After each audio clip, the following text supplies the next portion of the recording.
Los invitamos a continuar con cada una de nuestras transmisiones siguiéndonos los días lunes y miércoles en nuestros cultos de estudios bíblicos a las 20 horas y nuestro culto devocional los días domingos a las 11 horas. Están todos invitados para seguir nuestras transmisiones.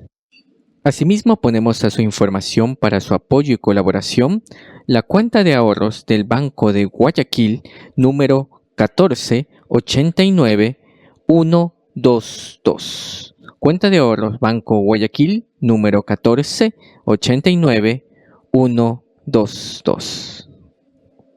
Estamos transmitiendo nuestro culto de estudio bíblico de hoy lunes 25 de mayo con el tema La oración eficaz. Sean todos bienvenidos.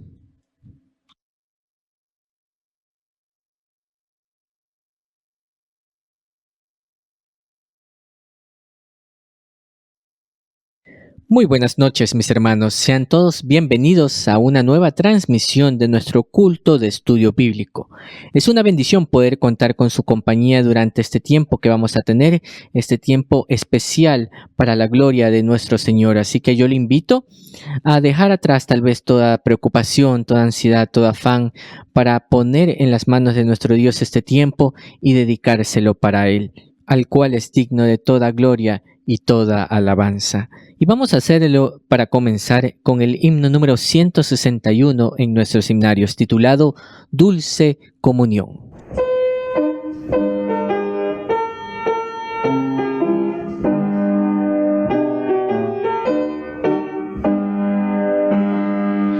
Dulce comunión, la que gozo ya en los brazos de mi Salvador.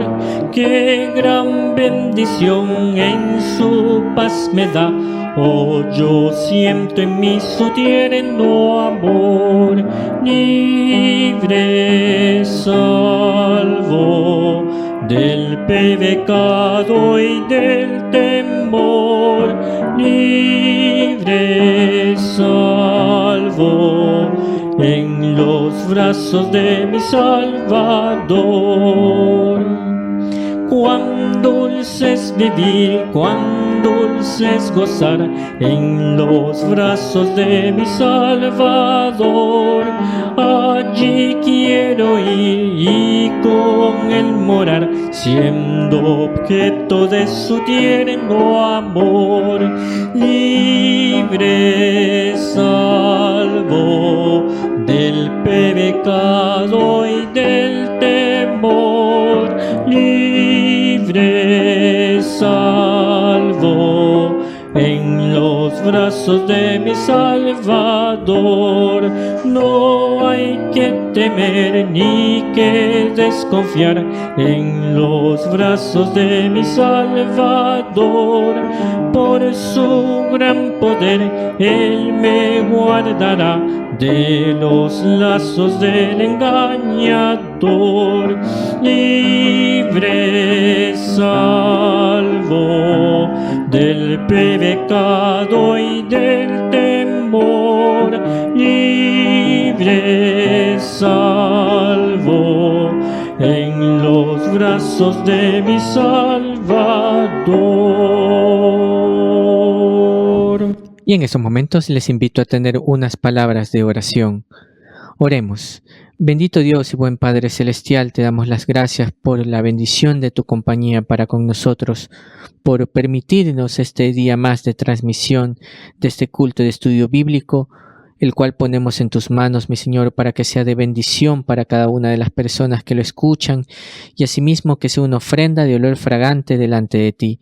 Gracias te damos y te lo pedimos en los méritos de Cristo Jesús, nuestro Salvador. Amén. Y en estos momentos les invito a entonar juntos el himno número 120 en nuestros himnarios, titulado Dulce Oración.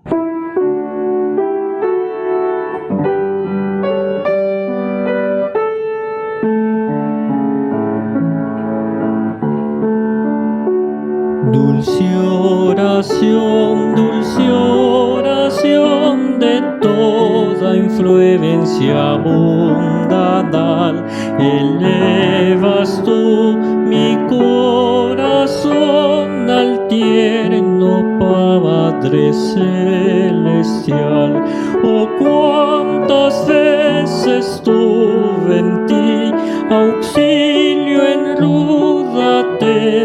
oración, y cuántos bienes recibí mediante ti, dulce oración.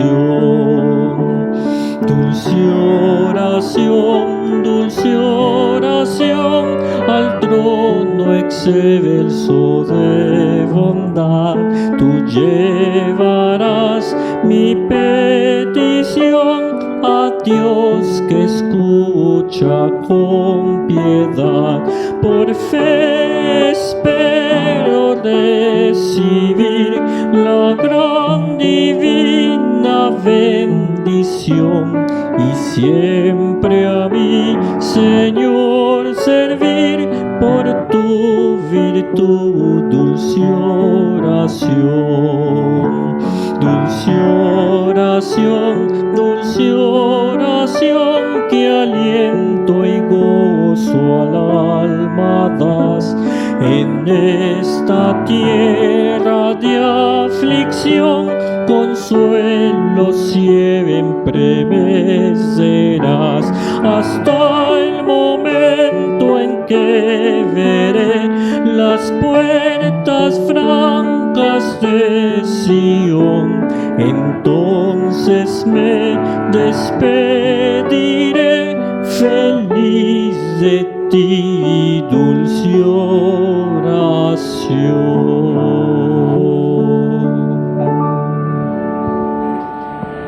Así es, mis hermanos, qué dulce es saber que podemos contar con nuestro buen Padre Celestial a través de la dulce oración.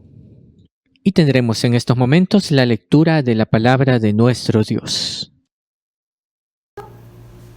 Muy buenas noches, queridos hermanos. Les invito a abrir sus Biblias en Santiago capítulo 5 y vamos a leer los versículos 13 al 18. Santiago capítulo 5, versículos 13 al 18. La Escritura dice: ¿Está alguno entre vosotros afligido? Haga oración. ¿Está alguno alegre? Cante alabanzas. ¿Está alguno enfermo entre vosotros? Llame a los ancianos de la iglesia y oren por él, ungiéndole con aceite en el nombre del Señor. Y la oración de fe salvará al enfermo y el Señor lo levantará. Y si hubiere cometido pecados, le serán perdonados. Confesaos vuestras ofensas unos a otros y orad unos por otros para que seáis sanados. La oración eficaz del justo puede mucho. Elías era hombre sujeto a pasiones semejantes a las nuestras y oró fervientemente para que no lloviese, y no llovió sobre la tierra por 3 años y 6 meses. Y otra vez oró, y el cielo dio lluvia y la tierra produjo su fruto. Hasta ahí la lectura de la palabra del Señor. Y en estos momentos tendremos unos breves anuncios. Primeramente, dando gracias a Dios por hacer posible cada una de estas transmisiones que tenemos, tanto los días lunes y miércoles, nuestros cultos de estudios bíblicos a las 20 horas y los domingos nuestro culto devocional a las 11 horas. Están cordialmente invitados a seguirnos en cada una de estas transmisiones. Asimismo, ponemos a su consideración para su colaboración la cuenta de ahorros del Banco Guayaquil, número 1489122. Cuenta de ahorros Banco Guayaquil 1489122.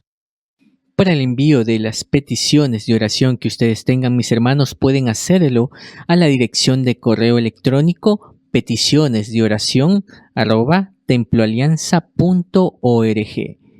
peticionesdeoracion@temploalianza.org. A esta dirección, mis hermanos, pueden escribir sus peticiones de oración. Porque para nosotros es un gozo y un privilegio poder orar por sus peticiones de oración. Y hay un hermoso cántico que nos invita siempre a acudir a nuestro Señor para todo tiempo y todo momento. Diré a Cristo, no puedo yo mi carga llevar. Él tan solo puede ayudar. Entonemos este hermoso himno, el himno 125, Diré a Cristo.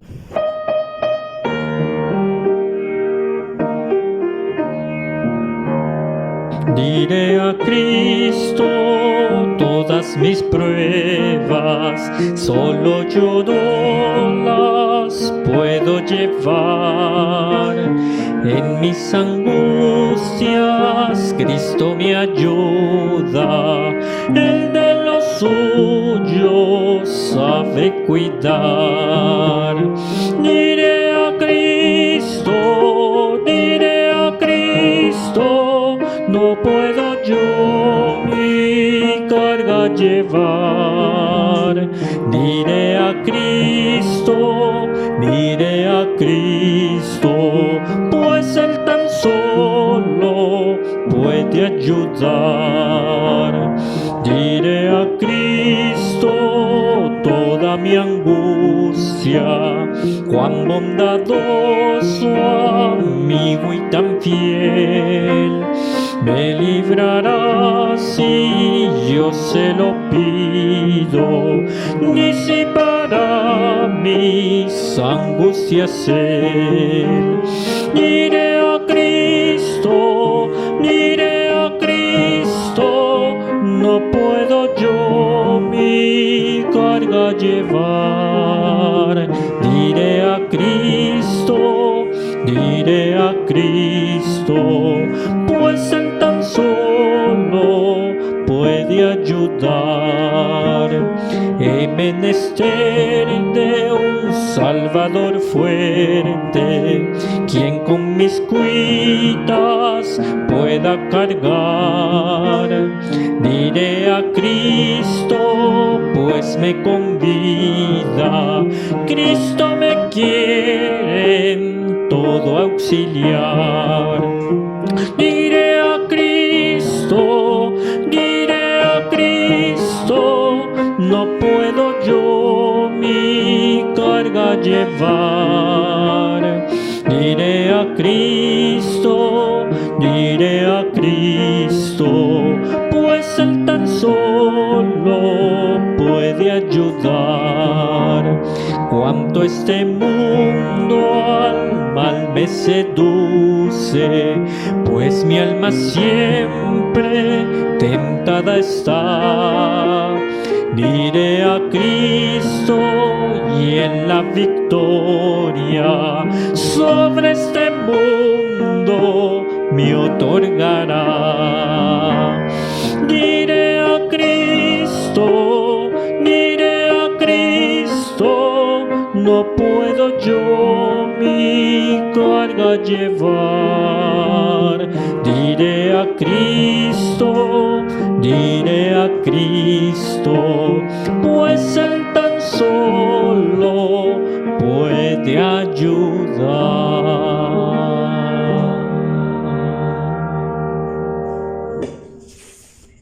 Y en estos momentos, con mucha reverencia, escucharemos el estudio bíblico de esta noche con el tema La oración eficaz. Escuchemos.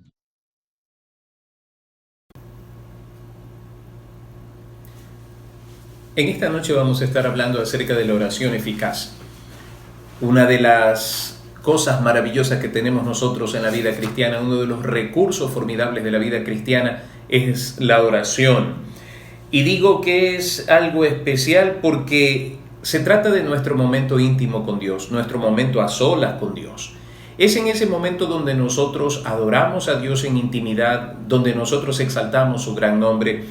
Es el momento también donde nosotros confesamos nuestros pecados, nuestras faltas delante del Señor, pero también es el momento en el que nosotros presentamos nuestras peticiones personales y derramamos nuestro corazón contándole al Señor las cosas que hemos vivido, hemos sufrido, y es en ese momento en donde nuestra vida se fortalece, se alienta con tan solamente orar y hablar con Dios. Para los discípulos del Señor esto era algo tan importante que necesitaban aprender. Por esa razón, en Lucas 11:1 se nos dice que ellos le pidieron al Señor Jesucristo, enséñanos a orar. Y es más, ellos dijeron, así como Juan enseñó a sus discípulos a orar, queremos aprender a orar. ¿Por qué era esto tan importante? Seguramente ellos habían notado que antes de todo evento sobresaliente en la vida del Señor Jesucristo, Él solía tomar tiempos para estar a solas con el Padre. Eran largas horas de oración, seguramente fortaleciéndose y estableciendo esa comunión íntima con el Padre. Estas cosas definitivamente habían sido observadas por los discípulos del Señor Jesucristo de tal manera que ellos necesitaban aprender a orar como Él oraba. Y qué lindo sería orar como el Señor oraba. A través de los años se han dicho algunas cosas que no necesariamente son ciertas y han sido tergiversadas por los movimientos liberales con respecto a la oración. Por ejemplo, el hecho de que se diga: no importa cómo ores, Dios escucha tu oración, no importa desde qué religión Dios escucha tu oración. Yo quisiera decirle algo al respecto. Es cierto, Dios puede escuchar la oración de todo pecador arrepentido cuando desde cualquier punto de la vida religiosa se expresa a Él con la necesidad de abandonar una vida de religiones para recibir a Cristo como su único y suficiente Señor y Salvador personal. Eso es sumamente cierto. Lo que hay que tener cuidado es el hecho de pensar que Dios está presente en todas las religiones, que Dios acepta todas las religiones y que Dios escucha a todas las religiones. Porque estaríamos nosotros hablando de una forma muy diversa de lo que dice la palabra del Señor. Por otra parte, también se suele decir que no importa si oras acostado, parado, de cabeza, Dios te escucha. Y cuando uno dice algo al respecto, le dicen: pero si los enfermos oran en sus camas postrados, y es cierto, cuando las personas no pueden incorporarse, pueden tener la seguridad que estando en una cama Dios los va a escuchar. Cuando una persona tiene una pesadilla extrema y está paralizada por el terror, está en su cama, Dios le escucha su oración.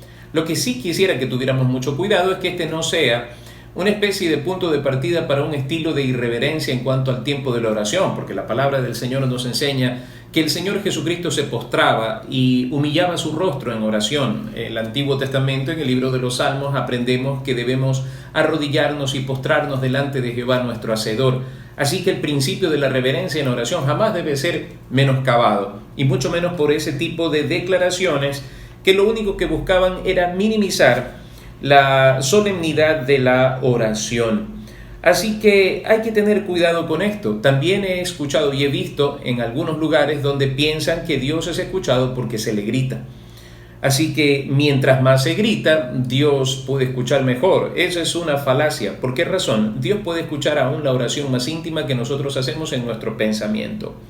Así que Dios no es sordo para que nosotros gritemos. Escuché alguna vez a alguien decir: Dios no se espanta con los gritos, así que hay que gritarle.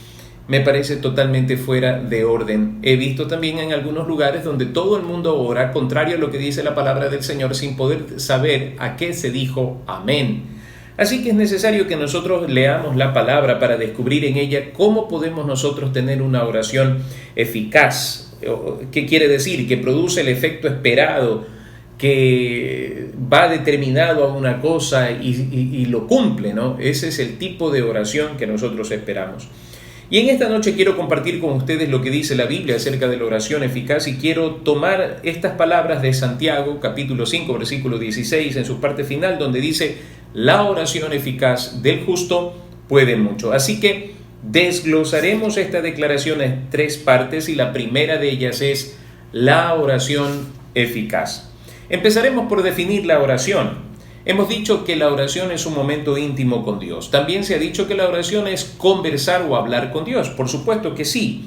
Me gusta la definición de un momento de comunión íntima con Dios, porque es lo que nosotros vemos en la vida del Señor Jesucristo.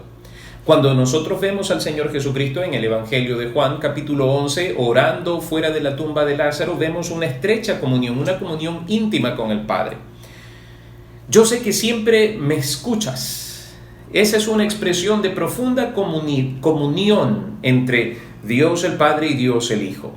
Y ese es el concepto que nosotros queremos manejar con respecto a la oración. Igualmente, cuando el Señor Jesucristo ora en Getsemaní, su conversación íntima con Dios es algo que nos lleva a pensar en una comunión especial, ¿no? El Señor Jesucristo dice: Padre, si es posible, pase de mí esta copa sin que yo la beba, pero que no se haga mi voluntad sino la tuya. Y aun cuando el Señor está crucificado allí en el Calvario, nosotros vemos esa misma situación.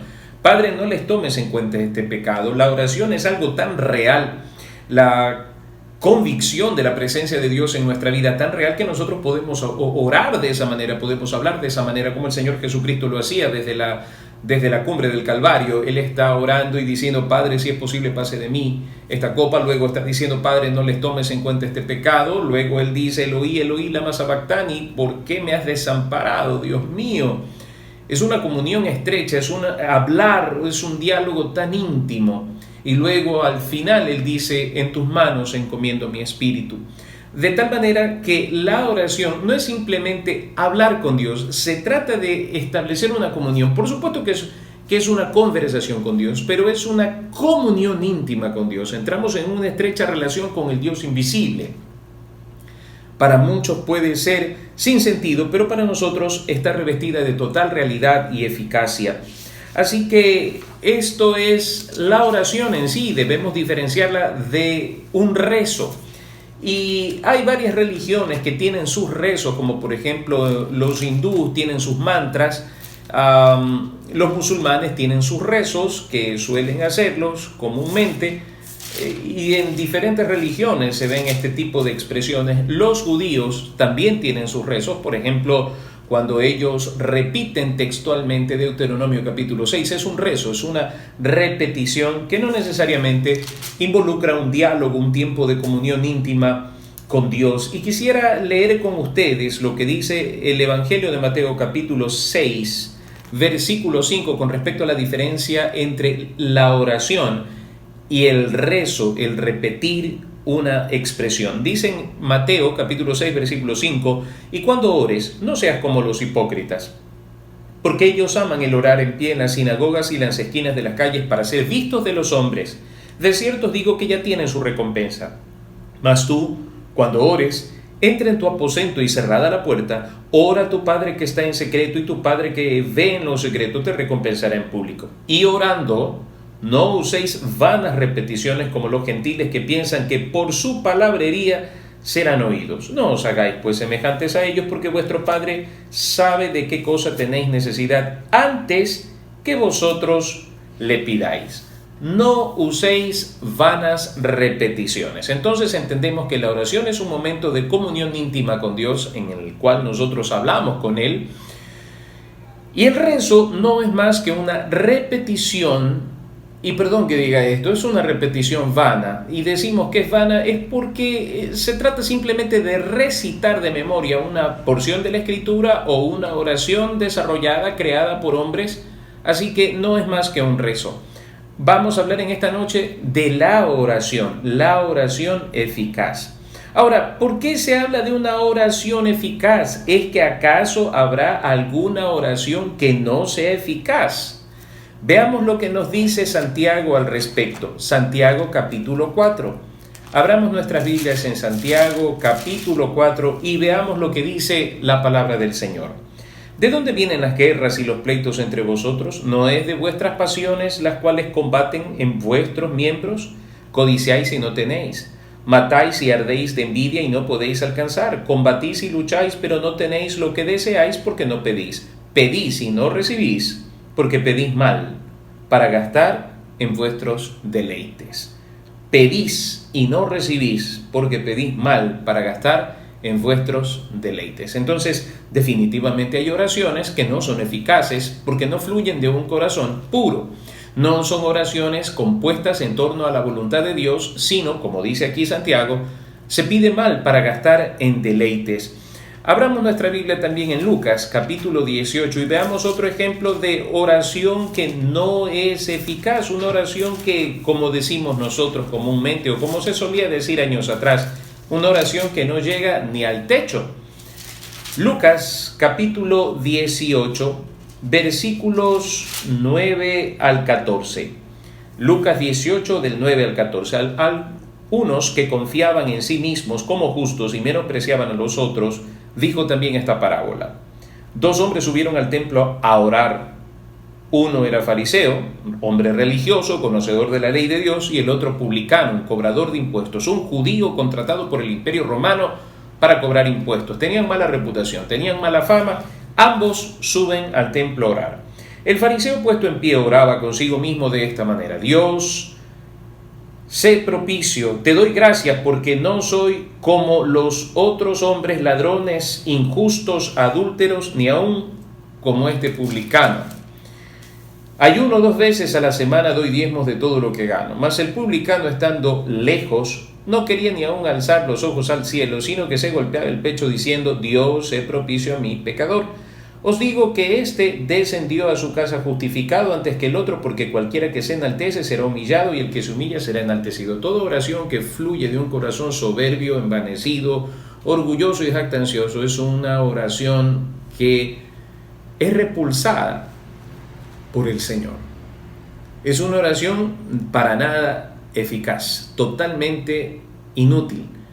Cuando nosotros oramos, no oramos para echarnos flores a nosotros mismos. La oración es un momento de humillación delante del Señor. Recordemos, segundo libro de Crónicas, capítulo 7, 14. Si mi pueblo sobre el cual es invocado mi nombre se humillare y orare y buscare mi rostro y se apartare de sus malos caminos. Todas estas cosas nos hablan de un profundo sentido de humillación, de contrición delante de Dios.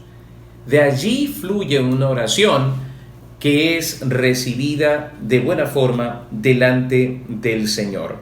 Así que hay oraciones que no son eficaces. Pero ¿qué es lo que hace que una oración sea eficaz? ¿Qué es lo que hace que una oración sea eficaz? Como acabamos de decir, segundo libro de Crónicas, capítulo 7, versículo 14, la humillación, buscar el rostro del Señor, no una oración que está centrada en la humanidad, sino centrada en la divinidad.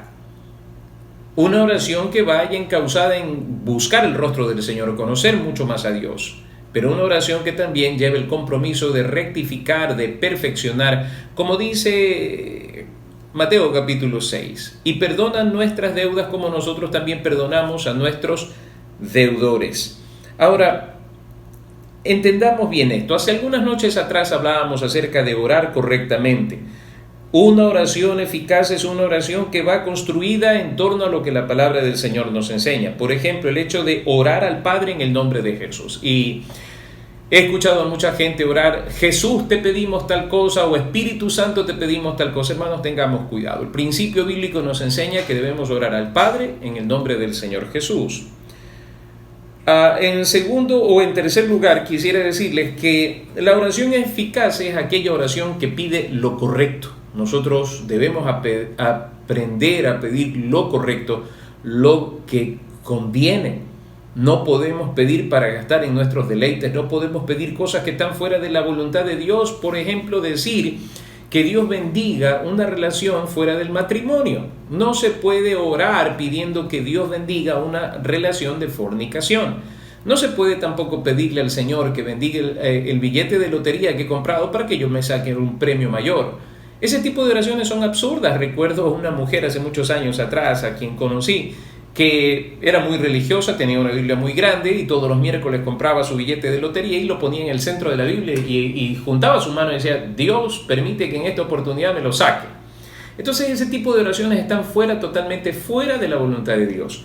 Por tanto, una oración eficaz es una oración que se construye en torno a lo que la palabra del Señor dice, dentro del parámetro de la humillación, de hacerlo doctrinalmente conforme a la palabra, orando al Padre en el nombre de Jesús y con fe, y también pidiendo conforme a la voluntad de Dios. Recordemos al Señor Jesucristo: Padre, si es posible, pase de mí esta copa sin que yo la beba, pero que no se haga como yo quiero, sino que se haga tu voluntad. No vamos a orar: Señor, yo quiero una esposa y que esa esposa sea Juanita. No, yo no puedo orar de esa manera. Yo tengo que orar pidiendo que Dios haga su voluntad. Yo no puedo orar diciéndole: Señor, quiero que hagas mi voluntad. Y yo espero que eso lo tengamos claro. No puede ser posible que nosotros elevemos una oración y esperemos que sea contestada totalmente fuera de los principios establecidos por Dios. La segunda parte de esta frase es la oración eficaz del justo. Del justo, del justo. Hablemos un poco de lo que significa ser justo y justificado. En el Antiguo Testamento encontramos hombres que fueron hallados justos. Veamos, por ejemplo, el caso de Job. Job, capítulo 1, y miremos la descripción que encontramos aquí.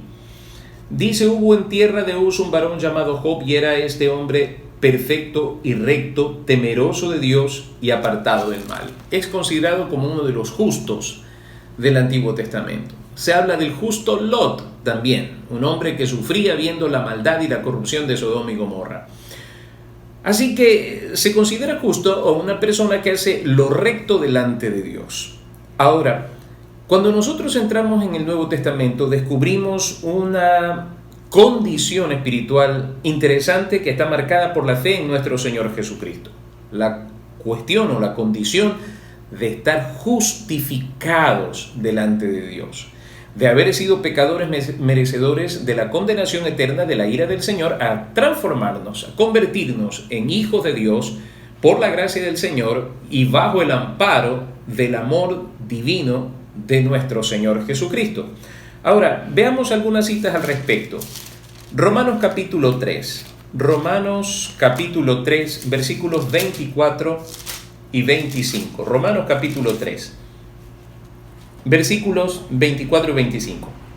Siendo justificados gratuitamente por su gracia, mediante la redención que es en Cristo Jesús, a quien Dios puso como propiciación por medio de la fe en su sangre para manifestar la justicia a causa de haber pasado por alto en su paciencia los pecados pasados. Justificados gratuitamente. ¿Quiénes son justificados gratuitamente? El versículo 25 nos da la clave, ¿no? A quien Dios puso como propiciación por medio de la fe en su sangre. Todo aquel que por la fe cree y recibe el sacrificio de Cristo Jesús en la cruz del Calvario, el derramamiento de su sangre, entendiéndose que es para perdonar nuestros pecados, para justificar delante de Dios al pecador. Como pecadores estábamos nosotros apartados de la gracia de Dios, por tanto podíamos pedir y no recibir nada. Y lo que nos esperaba era una horrenda expectación de hervor y de fuego, como dice el Nuevo Testamento. Cristo Jesús, al venir a esta tierra, derrama su sangre en la cruz del Calvario, tomando nuestro lugar. Por eso se habla de una propiciación. Él ocupa nuestro lugar. Él es el agente otorgado por Dios sobre el cual va a recaer la ira de Dios a fin de que nosotros tengamos la oportunidad de salvación. ¿Cómo hago yo para apropiarme de esa justificación? Pues por la fe en su sangre, para manifestar su justicia a causa de haber pasado por alto en su paciencia los pecados pasados. Así que todo aquel que cree en el Señor Jesucristo es justificado. Capítulo 5 de la carta a los Romanos dice: justificado pues por la fe, tenemos paz para con Dios por medio de nuestro Señor Jesucristo. Y luego leemos el capítulo 8, versículo 31, dice: ¿qué pues diremos a esto? Si Dios es por nosotros, ¿quién contra nosotros? El que no escatimó ni a su propio Hijo, sino que lo entregó por todos nosotros, ¿cómo no nos dará también con Él todas las cosas? Así que cuando yo creo en el Señor Jesucristo y acepto su verdad en mi corazón y entiendo que la sangre de Cristo se derramó para perdonar mis pecados y justificarme delante de Dios el Padre, en ese momento soy constituido en un hijo de Dios. Y si Dios no escatimó ni a su propio Hijo, si Dios no nos mezquinó a su propio Hijo, sino que lo entregó por nosotros como propiciación de nuestros pecados, entonces ahora yo, objeto de la justicia de Dios sobre Cristo Jesús, soy justificado, yo puedo acceder libremente ante el trono de la gracia de Dios. Entonces soy justificado, soy uno de los justos, hechos justicia por la obra de Cristo Jesús en la cruz del Calvario. ¿Por qué razón? Hay algunos que dicen, bueno, la oración del justo puede mucho, pero yo no soy justo. Muy bien, no somos perfectos, todavía nosotros infringimos los principios establecidos por Dios. De allí que no hay justo ni aun uno, no hay quien haga lo bueno, dicen los versículos que anteceden a lo que acabamos de leer en Romanos capítulo 3. Pero somos justificados por la sangre de Cristo, entonces podemos nosotros hacer una oración eficaz. ¿Me explico? Usted que me está escuchando en este momento, usted ha sido justificado por la sangre de Cristo, si usted ha recibido a Cristo Jesús como su Salvador personal. Ahora, en esa condición, todos nosotros podemos acceder ante el trono de la gracia y orar como conviene. Me gusta mucho como dice la primera carta a los Corintios, capítulo 6 y versículo 11, cuando dice, primera carta a los Corintios, capítulo 6, versículo 11, y esto erais algunos, mas ya habéis sido lavados, ya habéis sido santificados, ya habéis sido justificados en el nombre del Señor Jesús y por el Espíritu de nuestro Dios. Entonces, si usted me pregunta si puede o no puede hacer una oración eficaz, por supuesto que usted puede hacerla. Usted puede hacer una oración eficaz porque usted ha sido justificado por la sangre del Cordero. ¿Me explico? Entonces, si usted ha sido justificado por la sangre del Cordero, usted ha sido hecho justicia delante de Dios, usted puede, por medio del Señor Jesucristo, llegar al trono de la gracia y presentar su oración. Y una oración que está enmarcada dentro de lo que Dios establece como bueno, un espíritu humilde, en medio de la humillación de nuestra condición. En segundo lugar, una oración doctrinalmente correcta, orando al Padre por medio del Señor Jesucristo y con total fe. Y en tercer lugar, una oración conforme a la voluntad de Dios. Por supuesto que va a ser escuchada y su oración va a ser recibida por el Señor. Ahora, permítame decirle algo. El ejemplo que se nos cita en Santiago es Elías. Versículo 17, capítulo 5 de Santiago, versículo 17, dice: Elías era hombre sujeto a pasiones semejantes a las nuestras, y oró fervientemente para que no lloviese, y no llovió sobre la tierra por 3 años y 3 meses, y otra vez oró, y el cielo dio lluvia, y la tierra produjo su fruto. Creo que los que conocemos el Antiguo Testamento estamos convencidos de que Elías fue uno de los grandes hombres de Dios en cuanto a la fe, en cuanto a la obediencia y en cuanto a defender los principios de Dios. Elías era un hombre sujeto a pasiones, por supuesto que sí. Si nosotros, que hemos leído la historia de Elías, hacemos un análisis en cuanto a la conducta de Elías, vemos que Elías es un hombre de armas tomar. Convoca a los sacerdotes de Baal y de Acera, a los profetas falsos y a los sacerdotes de estos dioses falsos a los cuales el pueblo de Dios había escogido para corromperse. Cuando Elías los cita, los convoca, hay un fuerte celo en su alma, el celo por Jehová de los ejércitos, porque el pueblo de Dios ha abandonado a su Dios, abrazando una fe completamente extraña a dioses totalmente extraños de los cuales les estaba prohibido adorar. Elías tiene una valentía tremenda para imitar. En esa valentía Elías los cita y se atreve a decirles a ellos: construyamos aquí estos altares, el Dios que sea el verdadero y que responda por fuego, ese es. No sé si usted estaría dispuesto a hacer lo que hizo Elías, pero es algo que hay que pensarlo bien.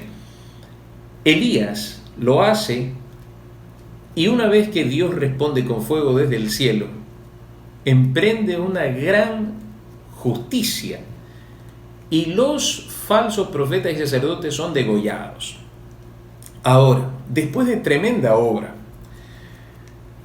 se enfrenta a Jezabel, una mujer perversa, una mujer malvada, y lo que vemos nosotros es a ese hombre, a ese paladín de la fe, huyendo de esta mujer, y en su huida desea la muerte. Por eso dice Santiago: Elías era un hombre con pasiones semejantes a las nuestras. En un momento podríamos estar nosotros con un optimismo formidable y al siguiente momento deprimidos, inestables. Y la Biblia nos dice que Elías, hombre sujeto a pasiones semejantes a las nuestras, oró para que no lloviese y no llovió. Oró para que lloviese y llovió. ¿Qué es lo que está de por medio? A veces nosotros creemos que Dios no escucha nuestra oración o que Dios no puede escuchar nuestro clamor. Queridos hermanos, si nosotros nos basamos a nuestra justicia, jamás tendremos la seguridad que necesitamos para elevar nuestra oración a Dios. Porque nos miramos pecadores, porque nos miramos imperfectos, porque nos miramos insuficientes, porque nos comparamos con otros creyentes que tal vez a nuestro parecer son mejores que nosotros. Jamás vamos a poder orar como deberíamos si nosotros lo hacemos con ese antecedente. Nosotros tenemos que orar en la justicia de Dios. Por eso en nuestras oraciones, al concluir, siempre lo hacemos diciendo: en el nombre de Jesús. Porque es en su nombre y por sus méritos que nosotros nos acercamos al trono de la gracia y recibimos por medio de él el oportuno socorro.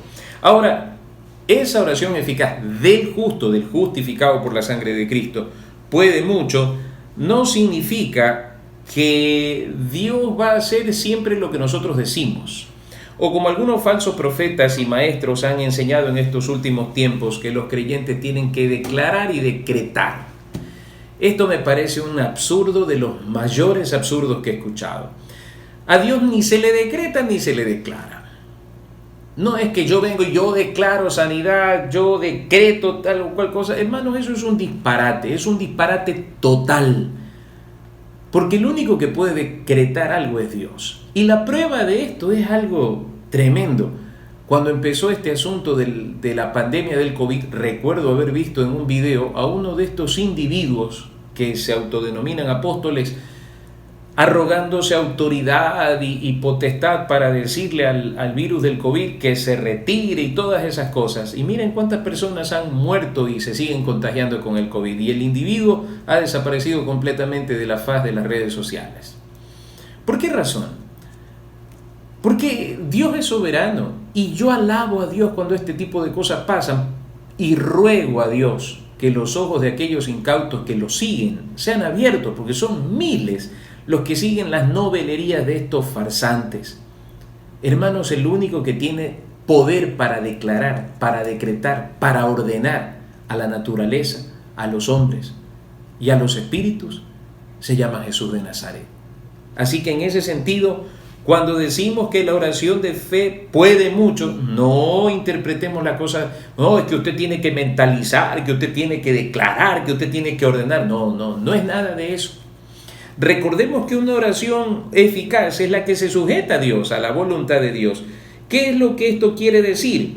Bueno, esto quiere decir que para nuestros ojos tal vez sea imposible o difícil lo que nosotros estamos pidiendo.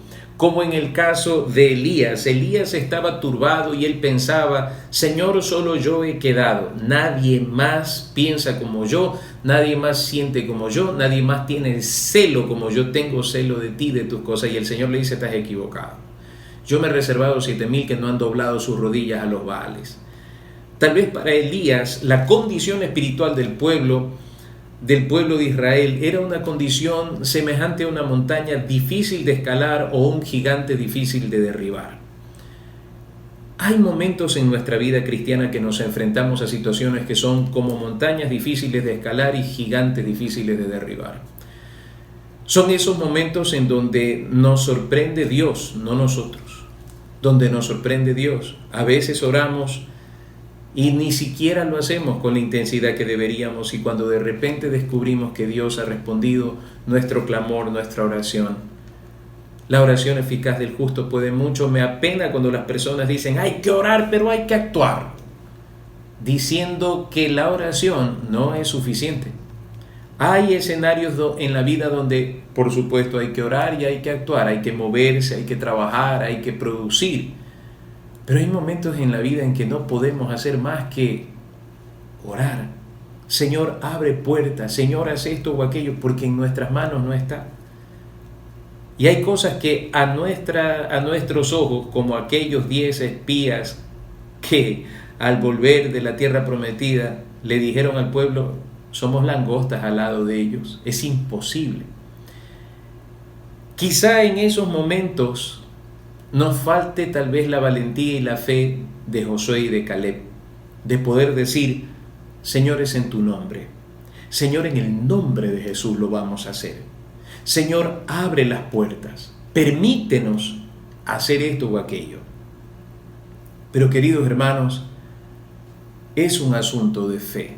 La oración eficaz del justo puede mucho. Y esto no significa que Dios ha dejado de ser soberano, al contrario, desde su soberanía inexplicablemente inclina su oído al clamor de los justos y responde su oración desde sus planes eternos y propósitos perfectos sobre nuestra vida. Así que yo en esta noche quisiera que usted recuerde esto. La oración es un momento íntimo con Dios, un momento importantísimo con Dios, un momento donde nosotros descargamos nuestras preocupaciones y mostramos al Señor nuestras limitaciones, nuestras debilidades, y donde reconocemos que solo es Él el que nos puede sacar de cualquier inconveniente. La oración hecha desde un corazón justificado por la sangre del Cordero jamás es rechazada por el Señor. Sobre todo cuando esa oración es una oración enmarcada doctrinalmente en lo que nos dice la palabra, no en lo que nosotros solemos inventar o lo que escuchamos en alguna novelería.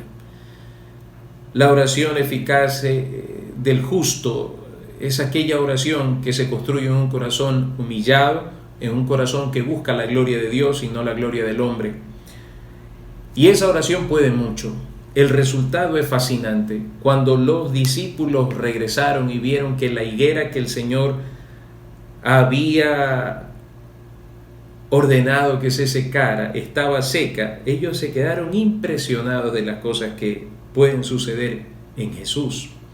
Y yo quiero decirle en esta noche, usted no se imagina las cosas formidables que Dios puede hacer por su vida cuando usted tan solamente llega a ese momento íntimo, a solas con Dios, donde no hay vanas repeticiones, sino donde se construye un diálogo en la honestidad, en la sinceridad de la debilidad del ser humano, reconociendo la grandeza, la omnipotencia del Dios invisible, y donde usted puede descansar. Quiero recordarle en esta noche, la oración eficaz del justo puede mucho. Que Dios nos ayude a orar de esa manera para que podamos nosotros recibir respuesta favorable de nuestro amado Salvador. Que Dios les bendiga.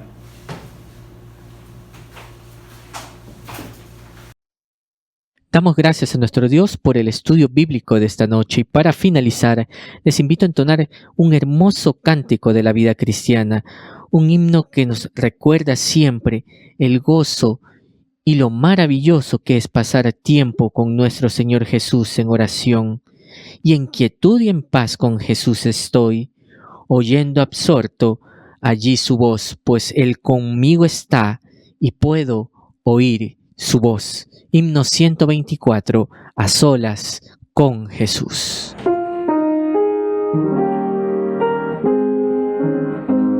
A solas al huerto yo voy, cuando duerme aún la floresta, y en quietud y paz con Jesús estoy, oyendo absorto allí su voz.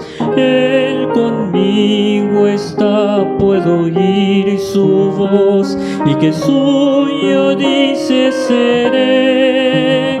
Y el encanto que hallo en él allí, con nadie tener podré. Tan dulce es la voz del Señor, que las aves guardan silencio, y tan solo se oye esa voz de amor, que inmensa paz al alma da.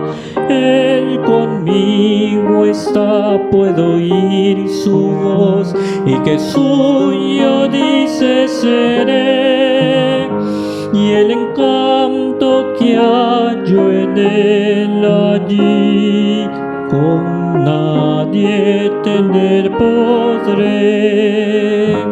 Con él encantado yo estoy, aunque en torno lleguen las sombras, mas me ordena ir, que a escuchar yo voy su voz, doquiera en la pena esté. Él conmigo está, puedo oír su voz, y que suyo dice seré. Y el encanto que hallo en él allí, con nadie tener podré.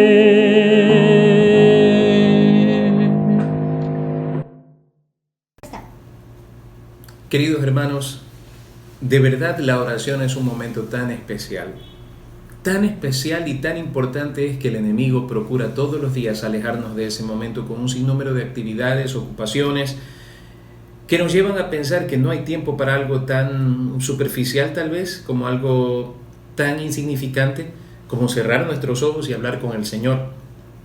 Es porque el enemigo sabe muy bien que un creyente que ora todos los días es un creyente que se mantiene fuerte en el Señor. Es un creyente difícil de derribar y es un creyente peligroso, porque es un creyente al cual Dios usa. Volquémonos al Señor en estos días en oración, en esa oración ferviente, en esa oración eficaz, que nos lleva a nosotros a cosechar grandes logros en el Señor. y aprendamos, hermanos queridos, la importancia de desarrollar una vida de comunión con el Señor. Oremos. Bendito Dios y Padre Celestial, gracias te damos en esta noche por tu inmenso amor, tu infinito amor para con nosotros. Y queremos en este momento suplicarte en el nombre de Jesús como lo hicieran tus discípulos. Por favor, enséñanos a orar y danos un espíritu de oración, ánimo, Señor, en nuestro ser, ese carácter como cristianos de poder escoger la oración antes que otras cosas que le apetecen a nuestra carne. Mi Señor, ayúdanos a confiar en el poder tuyo, en la obra de Cristo en la cruz del Calvario, más que en nuestros méritos, más que en nuestra condición. Ayúdanos a poner nuestra mirada en ti. Y en esta noche te suplicamos, Señor, derrama sanidad sobre nuestra ciudad. Señor, derrama sanidad sobre nuestra ciudad. Te lo suplicamos, Padre, de todo corazón. Y así como tú hiciste llover después de que Elías oró, Señor, en el nombre de Jesús, derrama tu sanidad en esta noche. Con todo mi corazón te lo suplico. En el nombre de Jesús. Amén. Que el Señor les bendiga.